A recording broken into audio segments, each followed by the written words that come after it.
What's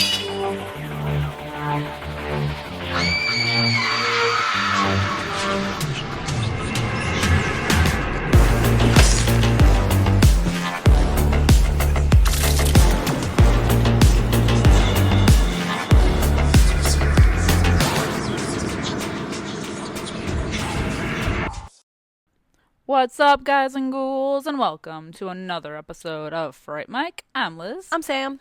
You like that little spunkiness I added? I did. I really liked it. It took me places. It really did. And we're back with another episode of Seeing is Believing.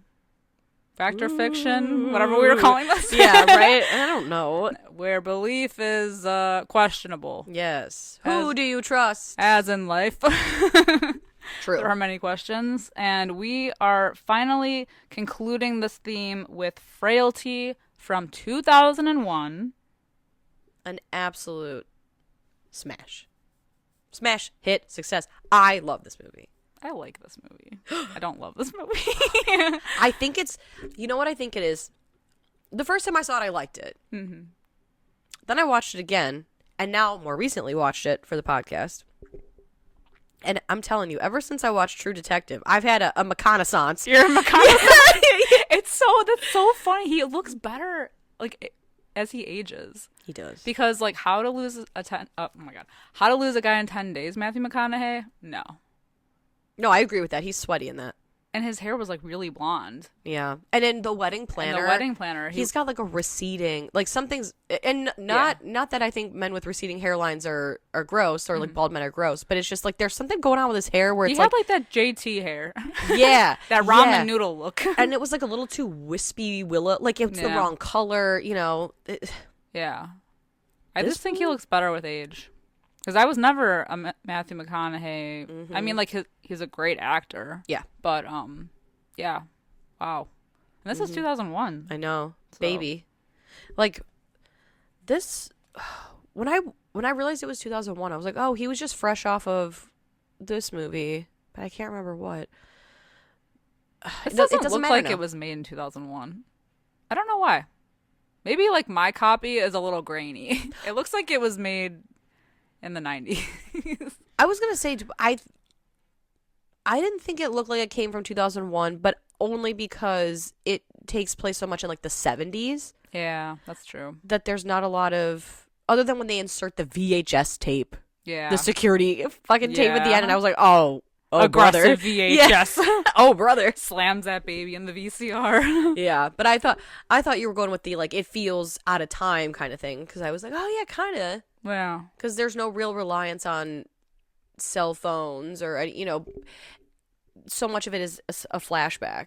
Yeah. And I'm like, oh, well, this could be whatever. Yeah. I don't know, maybe it's like my DVD copy is a little scuffed up or something. No, it does look a little, I mean, it's nothing compared to the 4K cloudy. now. Yeah. It's cloudy. It's got Hey, I mean, I don't care, though, because I have a million VHS tapes, so who the hell am I to say about quality of anything? Yeah.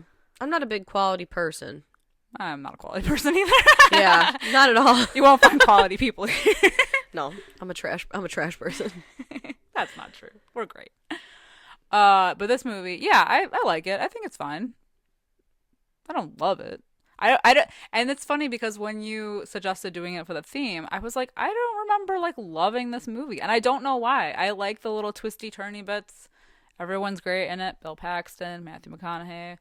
Yeah, it's just fine for me. That's interesting. Yeah. That's very interesting. That never happens for us. I know. It never happens. I think the last time this happened was we had, like, it was when we did Blood and Black Lace, and I was like, you're gonna love this movie, and you're like, honestly, I don't know. Honestly, not sure what I watched. Not sure. No, I don't think so. Yeah, that's great. But I like when we have differing opinions. But it's not that different, because it's like, I don't dislike this movie. I just think it's fine. But usually we're so, like... Yeah, so simpatico. Yes. With, like, oh my god, and this happened. I know. So I kind of like when you're like, it's okay. Yeah. It's fun. Yeah. It's fun. And I'm curious to know... It's spicy. Yeah, well, right. And I'm curious to know why. But that's the thing. I don't know. That's okay. I just feel like it's a movie that I probably wouldn't watch a lot. Like, I don't know. I've seen it once before. Mm-hmm. And then obviously watched it again to refresh my memory. Of course. I remembered everything that happened, but it was just like, I don't know. That's good. I've watched this movie a few times. Really? Yeah. I don't know what it's a movie about a killer, essentially. Mm-hmm. And yet there's something so soothing about it where I'm like, I can fall asleep to this. And it must be Matthew McConaughey's voice. Or Bill Paxton's. Yes. Him being charming and all. It's true. I think his voice is so smooth and even keeled in this movie too. Yeah. Like a lot of times when they talk, I don't know. There's something about the cadence to these men's voice that I'm like, well, and he directed this movie. He did. So kudos. That's fun. Rip, man, what a legend. Yeah, and just because I think we forgot last week, I'm gonna read off the score. 7.2 out of 10 on IMDb, which is high. 75% of Rotten Tomatoes, also high. Okay. Mm-hmm. Okay. It's a hit. It's a hit. Yeah. I love it. The deception, the story, the weaving. Uh-huh. I love it. And it's funny because I know you've heard the story, but the first time I ever saw this movie, my husband had showed it to me because I'd never seen it. And we were watching it. It was when we were dating, and we were watching it in his room. And we always joke about how I'm pretty good at figuring out who the killer is or what the twist is. And I think we were about 7 or 8 minutes into this film, and I was like, oh boy, he's the killer, isn't he? And Luke was like, why would you think that? He just said his brother was the killer. And I was like, I don't know. Well, if you look on IMDb, it spoils it right there. Does it really? Yep. Oh, see, good thing I don't look at IMDb. I noticed that when I was gathering the score. I was really? Like, wow. Yeah. So when you go under cast. What a bunch of losers. Idiots. It tells you exactly who Matthew McConaughey is. Wow. Well, yeah, I was like, I don't trust Matthew McConaughey. I was like, he's the killer. And my husband's like, that's ridiculous. Like, there's no way. And then when it was revealed, the whole thing, and I was like, I knew it. I knew it, man. He's a well, because he's a killer, but he's not a killer. Yeah. He's a killer, but he's not a killer. It's like a Dexter thing. It's the whole argument, obviously, because it fits in this theme of like, is what he's seeing actually what he's seeing, or is he just going along with his crazy dad? Is the dad crazy? Who knows? Exactly. And even still, at the end of this film, even though these people have done bad things, is he still, like, are they demons, Yeah. Like, they're demons. They're bad people, but are they demons? So there's definitely a supernatural element to this that they can sense, or like they know that they've done bad things. Mm-hmm. Yeah. Interesting. But the other guy didn't see it. No, because he's the devil. Well, he's not the devil, but yeah. I'm jumping ahead. I know. Right? Ooh, okay. But it's like, I don't know. Well, let's get into it, shall we? This shit. I'm kidding. I don't believe it. Seeing is believing. I still don't believe it. It never bothered me in any other movie that we talked about this month. That's okay. No, it's fine. It doesn't bother me now. Like I said, I don't dislike this movie. I just don't love this movie either. I'm not like passionate about it. I think it's fine. You seem pretty passionate about it now. No, I was kidding. No. You're like, I don't dislike this movie. I don't hate it. I just want to get it clear. Yes. I'm clearing my name here. Exactly. Hey. It is what it is. I've been canceled for liking beloved movies, so don't worry about it. Yeah, don't worry about it. I'm speaking my piece now. I'm speaking my truth. I have questions, but I'm speaking my piece now. Hell yeah. Yeah. So, let's get into the meat and potatoes of this movie. It opens with Agent Wesley Doyle, who's met by a man named Fenton Meeks, who says, hey, you're the... Hey. He's a... Hey, that's a nice looking picture. Is that your mama? Anyway. Yeah, shows up at the police station. Mm-hmm. And he says, I hear that you are on the case of the God's Hand killer, who's a killer that they're looking for. And I know who the killer is. And the cop's like, okay. But instead of coming out with it, it's a whole story. It all started back in 1970. 4 score and 7 years ago. Which I like how the cop says multiple times, like, you couldn't just start with, Yeah. Yeah. You can't just tell me, huh? Yeah. It gives a grandpappy's telling one of his stories again, He recounts his childhood and how it was always just his dad and him and his brother because his mom passed away, giving birth to his younger brother, Adam. Mm-hmm. And life was seemingly normal until his dad, up out of nowhere in the middle of the night, proclaimed that he was seeing visions from God. Yeah, an angel came to him and said that there are demons in this world, and the three of us have been chosen. We're God's hands, and they're gonna bestow upon us 3 tools to rid the world of these demons, and soon the tools will be gifted to us, and soon after we will be given names, and we will be kept invisible by God and these angels to rid the world of evil. Yeah. And I love that this comes in them. Why is it gone now? I don't know. It's just a stretch. Well, religious fanatics are always. I know. Everything's always a stretch. And that's why it's questionable. Exactly. Going back to Saint Maud. Yeah. And I guess like Exorcist. I feel like a lot of these movies have like a religious element to it because it's all about faith, right? Right. You have to believe what they're saying. Even the Skeleton Key. Mm-hmm. Hoodoo. Hence our theme. Exactly. It all comes down to the belief in these things. So I can't tell you that if Luke came to me in the night and was like, I just saw an angel and he told me I gotta kill people, but they're not people, they're demons. I'd be like, right. Okay. Well, I'm gonna get Dr. So-and-so on the phone. I think you need to speak to somebody. Like, also, like, why did he have that snap? I mean, I know he claims, like, oh, the angel came to me in a dream, and it just, like, happens. Mm-hmm. I don't know. Divine intervention, I suppose. Like, out of nowhere. Yeah. Because why? It always happens out of nowhere. Right, and I think that's what I'm like, okay. Mm-hmm. They're really, like, dragging you one way on purpose. Like, Yeah. one way or another on purpose. Yeah. Of course. They're pulling your... Because consider the source, right? We're getting the story from a man named Fenton Meeks. Yeah. Who's gonna tell the whole story about how his brother is the God's hand killer. And so we're being pulled along this way. And I happen to think too, because of the ending of this story,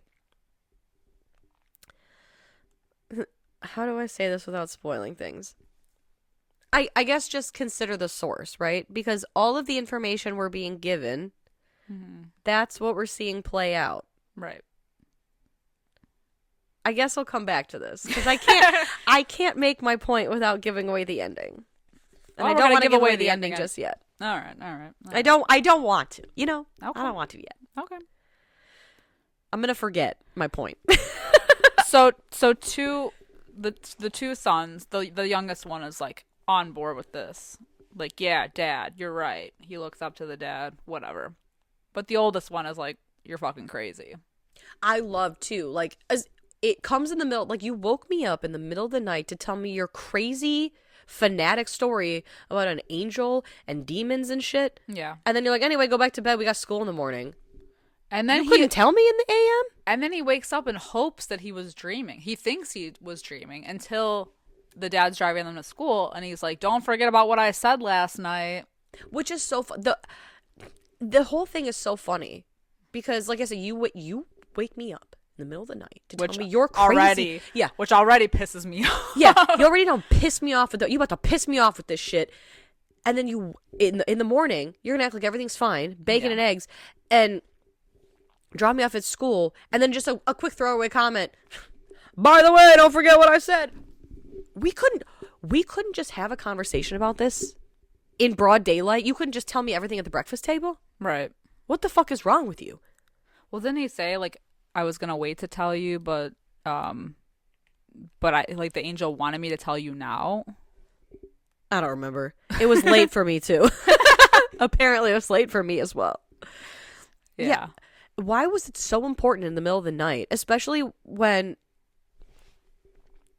they didn't even have the tools. He was like, oh, and pretty soon they'll give me the tools, and then soon after we'll get the names. It's like, you couldn't just like put all these pieces together for me at one time. Like, it's too crazy at once? Yeah. All at once, you know? That's what I think. That's like the first thing I'm like, okay, this just like happened out of nowhere. Yeah. Well, exactly.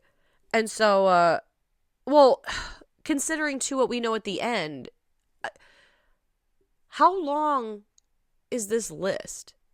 You know, because at first it's 3 names that are given, right? Yeah. And so I thought like, oh, there's a definitive list. There's 9 people, right? And they're given 3 at a time because 3 is a holy trinity and 9 is, 3 and like all this stuff.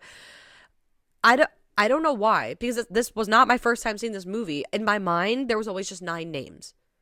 I don't even think I knew. I don't either, but I don't think I realized. Because at the end, when they see the list... Yeah, there's like a bunch of names crossed out. But it's like an ongoing list. Exactly. Like, it was always ongoing. And considering, like, again, what these people are and what we're told that they are, if they're demons, then it's like, oh, I thought there was like a definitive number, but they're bad people. So it's like they are demons in their own right, but there's an infinite number of them. Yeah.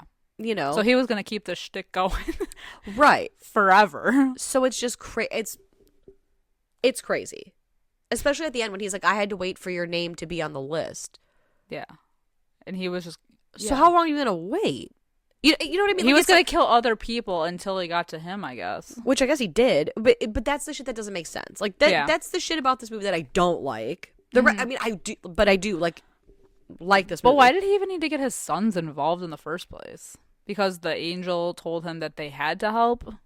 Yeah, I get that's what he said. He's like, oh, and you guys are God's hands, like you're the unit. But it's interesting. I guess they're because he does use them.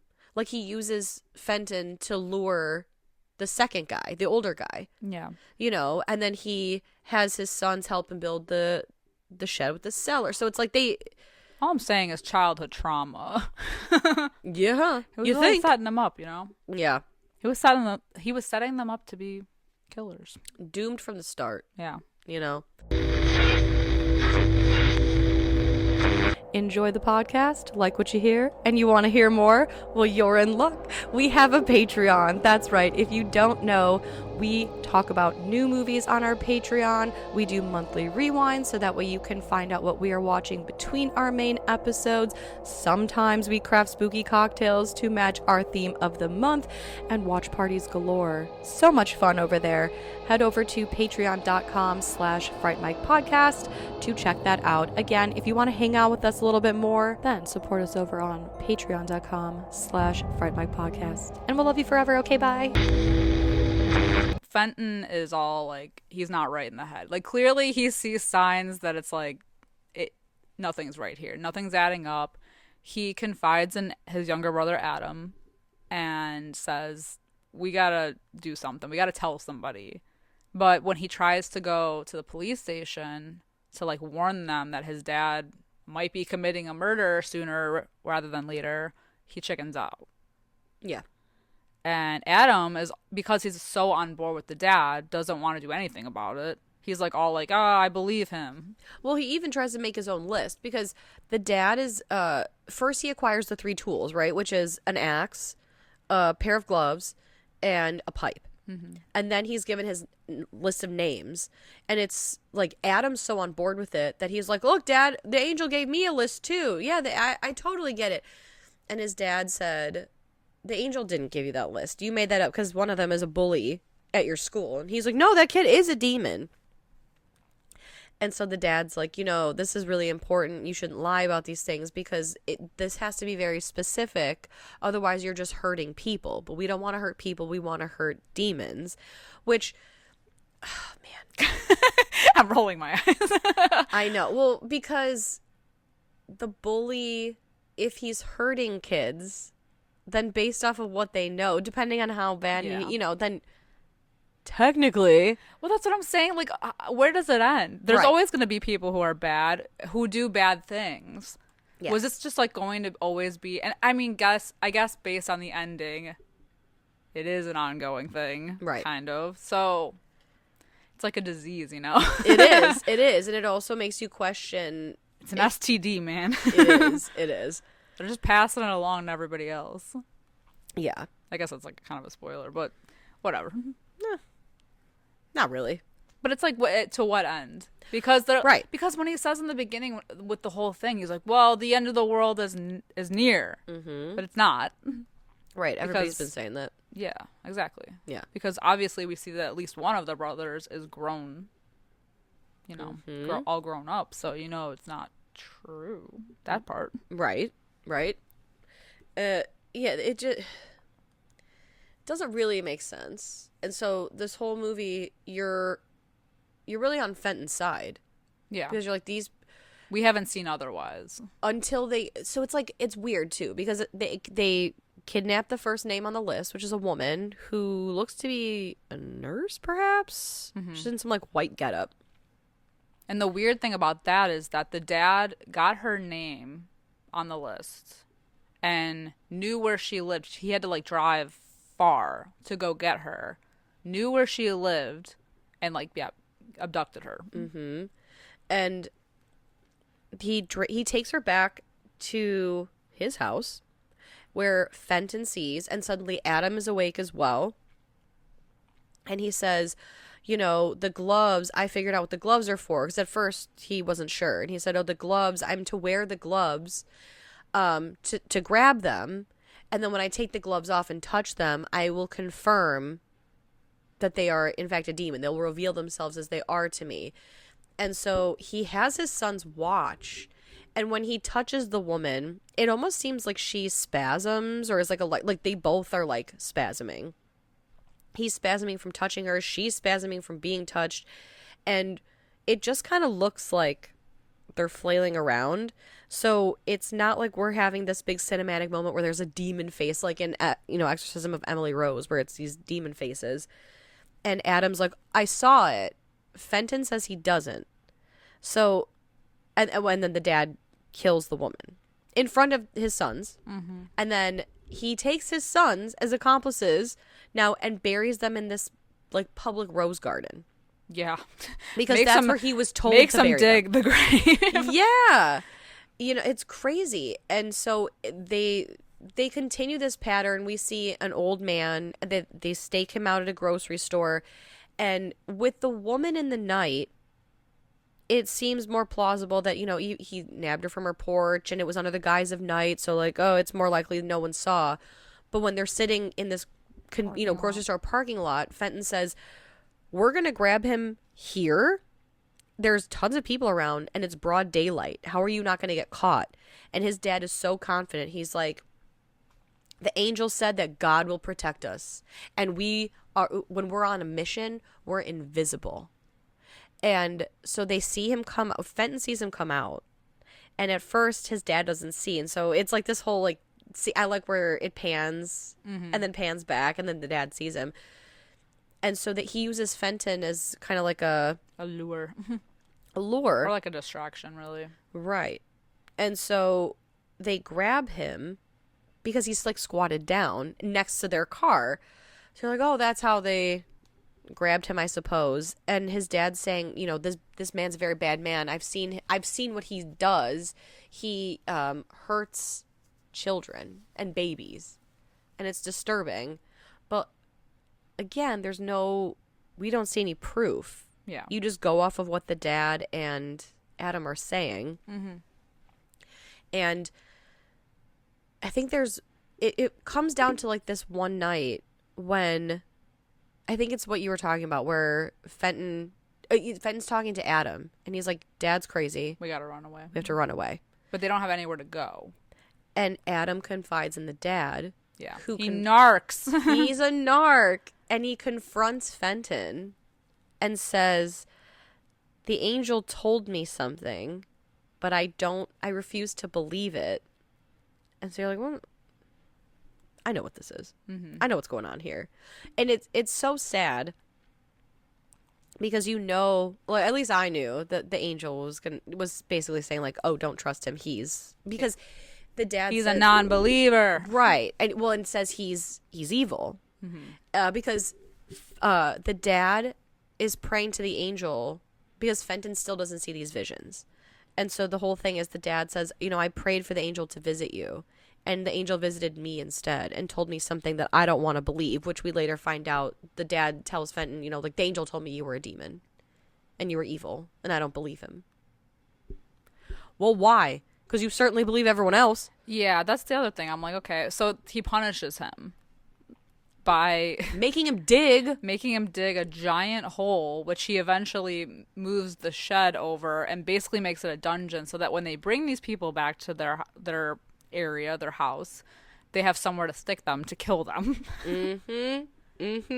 He makes Fenton dig for 5 days. Yeah, and Fenton's clearly pissed off, as he should be, because, it's bullshit. Yeah, because that's crazy. Yeah.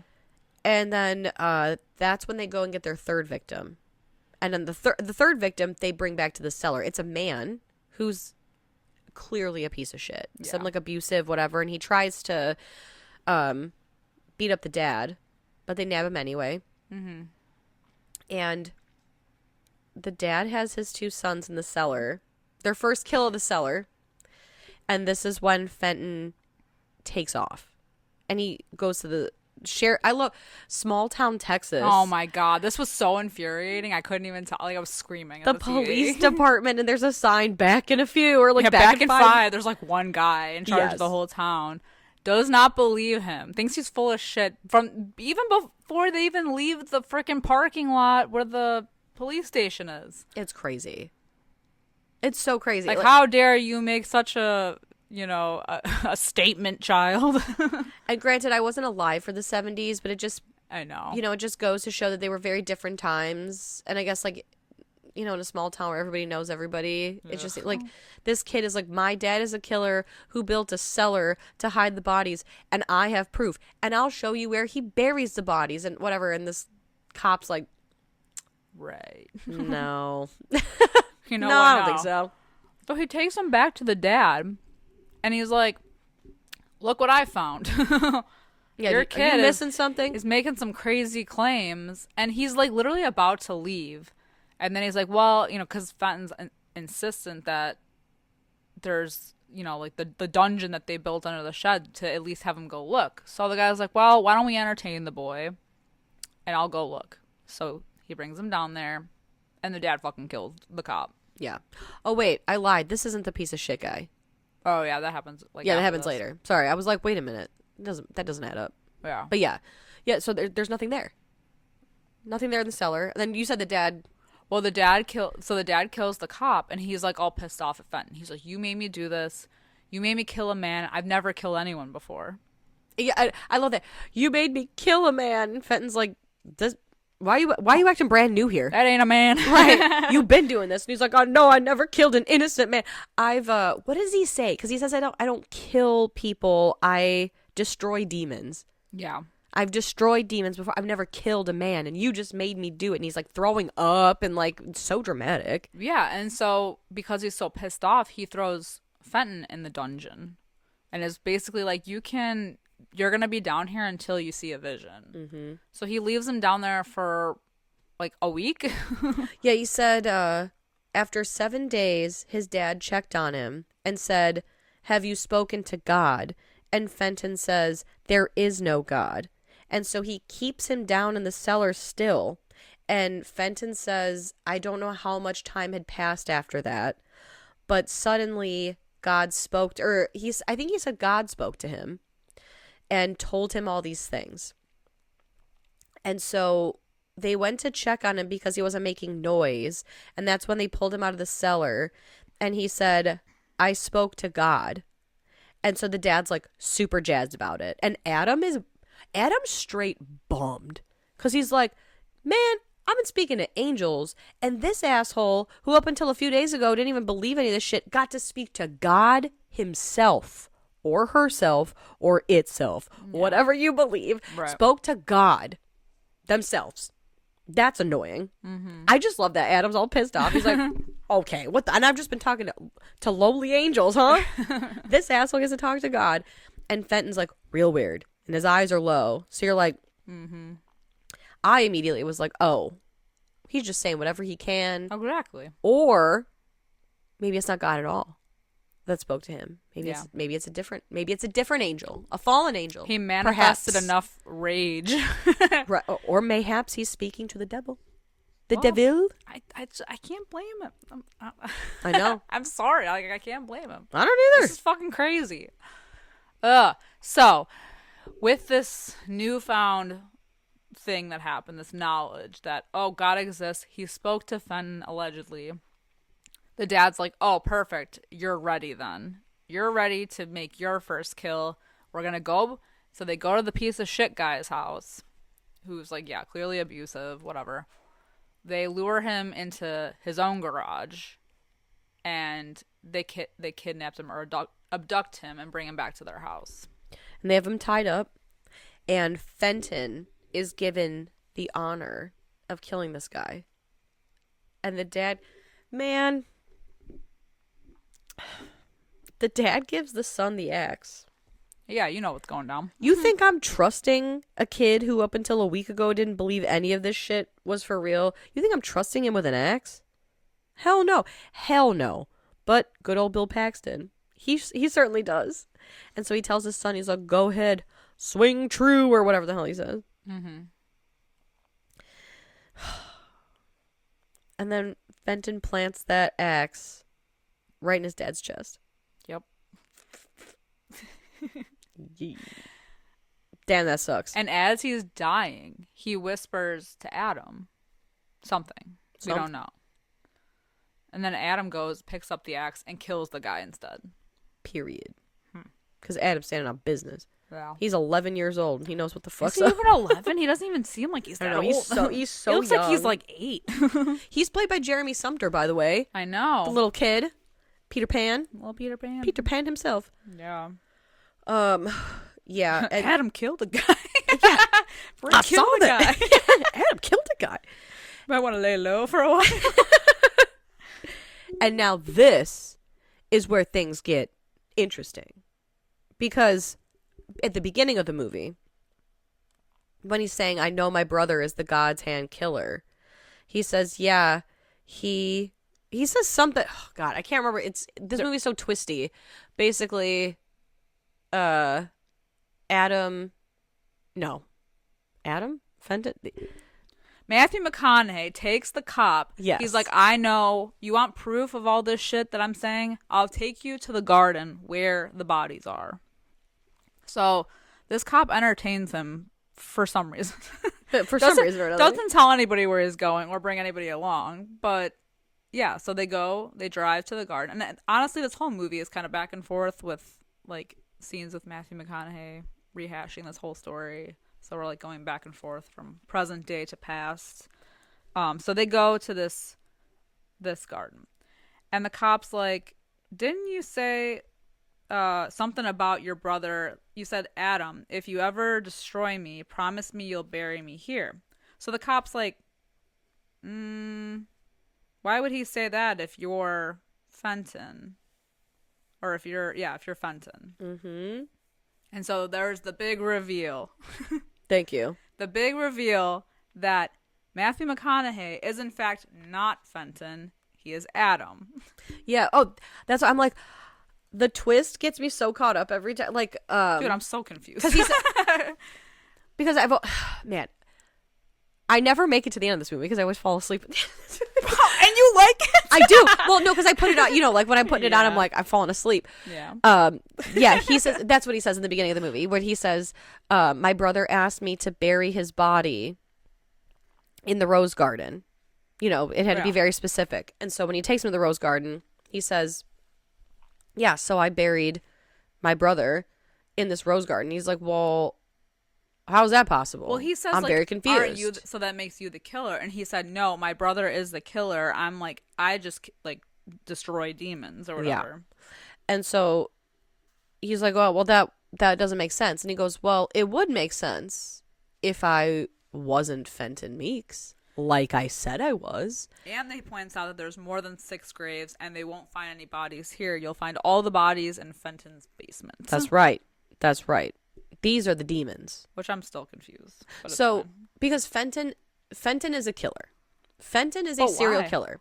Because he's a demon. Because he's evil? Yeah, because he's evil. And that's what the angel told him, right? That's what the angel told the dad, that your one son is evil. It just doesn't make sense to me that, like, and I know we brought this up a little bit earlier, that the dad was so passionate about this that he wouldn't kill his own son. Yes. Because they talk about that, too, in the movie, like, you know, with Abraham being tasked to kill his son and, you know, blah, blah, blah. Yeah, I know. So this whole movie's got a lot of, like, biblical shit, you know, where it's like, it's so easy to kill a demon until the demon is your son. And then it's like, well, how do you discern, you know, how do you discern killing and destroying demon, you know, whatever. But you can gather that that's what he told Adam before he died. Like, correct. Hey, by the way, your brother is evil. But we have to wait for him to be on the list, right? Because that's what Adam says. Yeah. Especially when he confronts this cop. Because the cop, he has a picture of his mom on his desk at the sheriff's department or whatever it is, the police department. And Matthew McConaughey is very interested in the picture of his mom. And while the cop and Matthew McConaughey are driving to the Rose Garden, he says, my mom was killed 3 days after that photo was taken. They never caught her killer. And that's why that's the reason I have her photo in my office. But it's more like a trophy because Matthew McConaughey, being Adam, who is the son who's touched with the gift, supposedly, and able to see demons along with his dad, he knows that this guy is a demon and that he's responsible for the death of his mom, which we see when Matthew McConaughey touches him or whatever. We see that he killed his mom. And so the cop's like, how did you know? You know, because Matthew McConaughey's like, oh, I bet you didn't think anyone knew that, but I know that. And so the cop says, well, people saw you here or at the station with me. They're going to find you. They're going to come after you. And he says, no, they're not. They're going to come after Fenton and you're going to be his last victim. And so Matthew McConaughey kills this cop.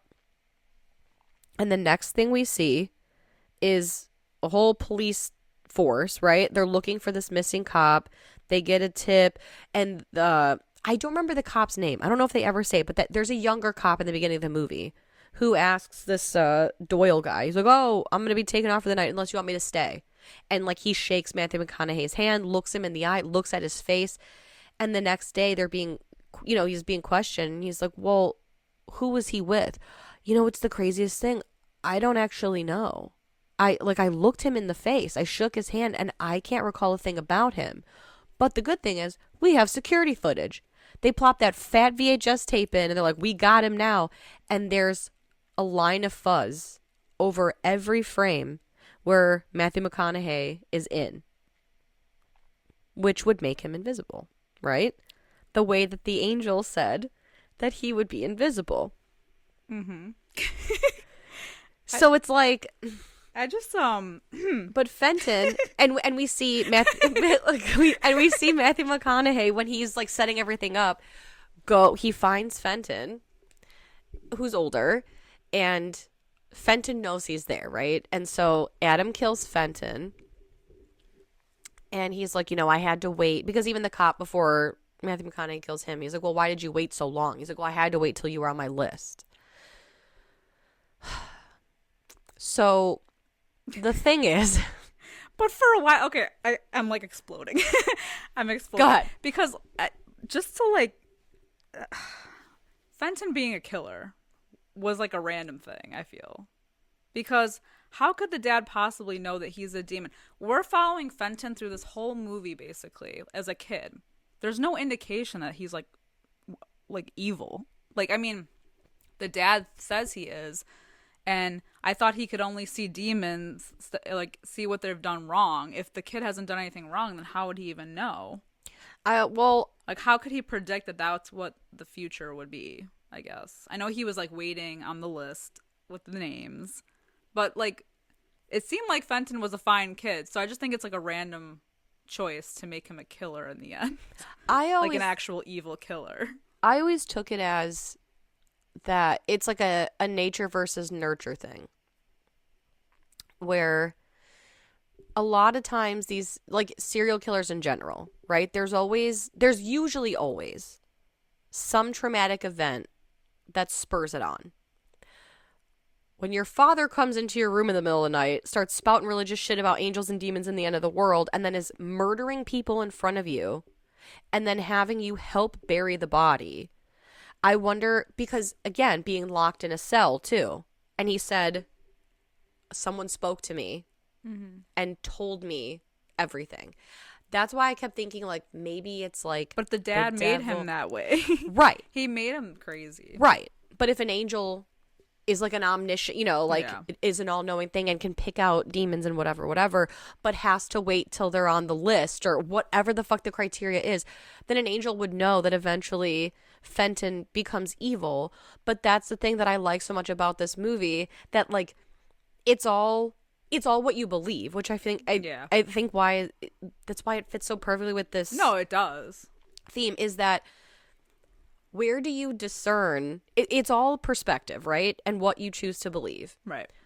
The dad was killing bad people, but he was calling them demons. But the dad is still a killer. So that would make it genetically, right? His children are predisposed to the crazy. Yeah. We don't know how the mom died. Yeah. Right? Well, they said in childbirth, but they said that? Yeah, he said she died giving birth to Adam. That's so funny. For as many times as I've seen this movie, overlooked. You know what? It's no worries for me. She's not in the movie. It's not a problem. It's no worries. So, okay.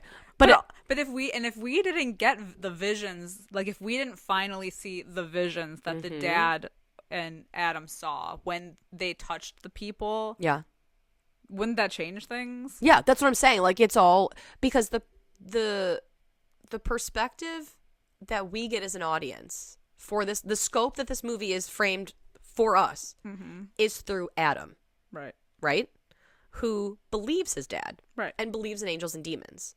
Right. So the point that I was trying to make earlier, that I was like, I need to come back to this, is yes, there's some sort of divine intervention happening with the fact that they were able to nab all these people and never be caught necessarily. And the fact that Adam has been, no one can remember what he looks like, even though he was at the police station. There's no evidence of him on the tape because it's blurred. He's a sheriff in another town. Like, there is no evidence pointing him to this, and all the evidence points to his brother, who is just a killer and a demon. It's crazy, right? It's crazy that both brothers are killers in their own right, and yet one of them is protected and one of them is not. Right. You know what I mean? Yeah, no, it is crazy. That's what I'm saying. Yeah, but that's what I like about this movie, is that you want, like, yes, our scope of reference is through somebody who believes. So what we're seeing is like, oh, these people are bad people, so I choose to believe him, and in the divine intervention and all that stuff. Yeah. But at the end of the day, he's no better than he's no better than his brother. Yeah. Who's they're all killers. No, I mean, I definitely agree that that's the point, and I get that. I just, sometimes it just feels like a stretch to me. Sure. And it's fine. Like, it is what it is. But I don't know. Because the beginning of this movie pushed so hard for us to be, and again, it's the perspective, to be like, Fenton thinks this is all wrong. The dad cracked him, obviously. So now he's crazy. But now, because his dad fucked him up, he's turned into this killer magically or whatever, through the bloodline. And it's just, I don't know. Well, I think that's why I'm so, I don't know about this movie, because it's just like a lot. Sure. I always just relate it back to like a nature versus nurture thing, right? Where are you born bad, or is it something bad that happens to you that makes you that way? Yeah. You know, it's a lot of that, and it's, again, like a lot of maybe like religious trauma too, which I think is, like, we've talked about that a lot this month, where so much trauma. Religion is supposed to, I think, or it can be a tool for good. right? And it gives people hope, and it gives people something to look forward to make life less miserable. And, you know, like I've said on this, you know, during this month before, that, you know, in times, like dark times and times of need, I often find myself reaching out to something, because you have to believe that there's something better, or, you know, there's something. But religious things can also be used as a tool for bad too. Yeah. You know, like, you don't fit into this. I mean, look at all of history. You know, like, you don't fit into what the Bible says. And so I choose to use pieces of it that will condemn you and ignore the pieces that will exonerate you. Kind of, sort of. Right? With the dad and the angels and whatever. It's weird how he sees Fenton as a demon, but not his other son, when they both are committing the same act, but one of them is murder and one of them is destroying a demon. Well, and at some point they mentioned that after that Fenton kills the dad, and they basically, like, wait a week, they bury him, they wait a week, and they basically tell the cops, like, he abandoned us, he never came back home from work one day, and that's that. So then he says that they go off to different orphanages. Mm-hmm. So, like, again, nature versus nurture. Yeah, but, like, what, there's, like, a whole thing, like, what happened in between that? Like, was Adam still, was he being, like, visited by the angels still as a child now? Probably. He's, like, the main person. Was he killing people? But we don't know that. Right. Yeah. We don't get a glimpse of him until we see Matthew McConaughey, and he's clearly older. Exactly. I don't know. Yeah. It's all what you want to believe, right? It's all what you make of it. Yeah, I don't know what to make of it. I get it, but it's also like, I don't know. Yeah. That's why I'm like, I don't love this movie. It's fine though. See, and I don't look at it, maybe this is my problem too, is I feel the same way about this movie that I feel about Heretic. Whereas that, like, I watched this movie at, like, face value, right? Yeah. Where I'm an unreliable watcher, right? Where I'm like, you tell me whatever, and I'm along for the ride. Yeah. I'm not thinking too deep about shit like this. So when I watched it, I was like, oh, damn, the angels and demons thing and whatever, blah, blah, blah. Same way I watched Heretic, where I watched it and I was like, oh, good, she made it out. And then other people, like, reviewing it are like, well, did you see all the symbolism? And did she make it out or didn't she make it out? And blah, blah, blah. And I was like, oh, man, I didn't think it was that deep. I really didn't think. I took it at face value. Right. So I'm stupid, I think. I don't even think, to me, like, I get what's going on here, sure. I guess. But I think at times, to me, it kind of feels like a weird way to go. Sure. But I don't know. And you are entitled to that opinion. No, yeah, it's fine. But, like, with Heretic, I didn't think that deeply about it either. I was more so just, like, really engaged with it. Yeah. But, and it's not until, it's kind of like, sometimes there's movies that you just can't watch just once. I know for a fact if I watch Heretic again, I'm going to pick up on a lot more. There was a lot of, like, reading other people's theories. I was like, oh, shit, now I feel like I gotta go back and look at it. Right. I've seen this movie a couple times now, and I'm still like, I get it, but yeah. Mm-hmm. I get it, but I don't get it. Yeah. Right? There's just like a little bit, there's holes for me. Sure. But it's fine. It's great. Yeah. I mean, everyone was great in it. Bill Paxton. Fuck yeah. Love him. Matthew McConaughey. Woof. Matthew McConaughey. Great. A babe. I would not have gone into a suspected killer's brother's garden but in the middle of the night without telling anyone, but it's fine. Yeah. Oh, you're talking about, like, the cop? The cop, yeah. Yeah. Oh. I just thought it was a choice for him to go. It's absolutely a choice. Yeah, and I'm certainly not doing it in the middle of the night. Yeah. I'm waiting until the AM. Yeah. Where I have someone else backup, perhaps. Yeah. Like the other cop who offered to stay. Mm-hmm. It's wild. Yeah. I just felt like they were sabotaging Fenton from the beginning. With the whole, like, Matthew McConaughey can get away with murder because the glitch tapes, but Fenton. Yeah. Well, again, that's the annoying thing about this divine intervention thing, right? Like, why is one real convenient? Yeah.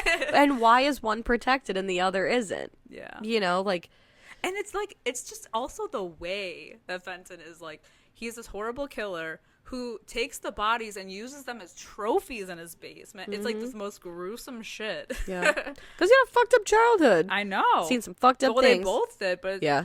Matthew McConaughey but one of them seems was okay. Yeah. Well, as okay as you can be, still killing people. Right. It's the morally gray thing. You know, it's the Dexter of it all. Like he's killing killers. He's killing bad people, but he's still a killer. Yeah. He's still killing people. At the end of the day, they're all fucked up. Yeah. That's one big fucked up family right there. Yeah. So if you had to rate Frailty. My brain is a knot right now. I'll give it a 3 out of 5. Okay. As much as you're wishy-washy on this and I love this movie, I'm going to go not too much higher than you. I'm going to give it like a 3.5 out of 5. Oh yeah. 3.5 out of 5. Yeah. 3 out of 5. Love it. Somehow, yeah, because I was say somehow 4 just seems too high. But I do really like this movie. It's not without its faults, but I do Yeah. And there's something so comforting about it to me, and I don't know what that is. That's so fucked up. I can't tell you how many times I've fallen asleep to this movie. Yeah, you forgot the ending. Well, it's like I've seen the ending probably about 4. Like I've made it all the way through about 3, maybe 4 times. One time.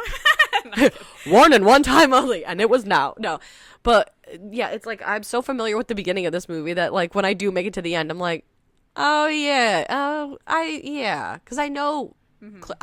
Clearly I know now that it's the brother, you know, from the beginning, but I'm always like, how does this go again? How does he get that guy in the garden again? Oh yeah, that's right. Yeah, I think that's the thing too. The first time I saw this movie was like a while ago, and I remember feeling very lukewarm about it, and so I was like, well, maybe I'll feel different this time, and I'm still lukewarm on it, so you know, it is what it is. Yeah. Hey, you don't all have to win me over. It's I was gonna say, you win some, you lose some. Exactly. You're protected, or you're not protected. Anyway, those are our thoughts and opinions on Frailty. Let us know what you think about it, if you love it, if you're also like me and you're like, whatever. It's fine. It's great. Love it. Let us know. We are on all social media, so hit us up, or we can chat in our Discord at Fright Mic Podcast. Hell yeah. And if you have a few minutes after the show to give us a quick 5-star rating or a review, we would really appreciate it. And until next time, I'm Liz. I'm Sam. Rest in peace.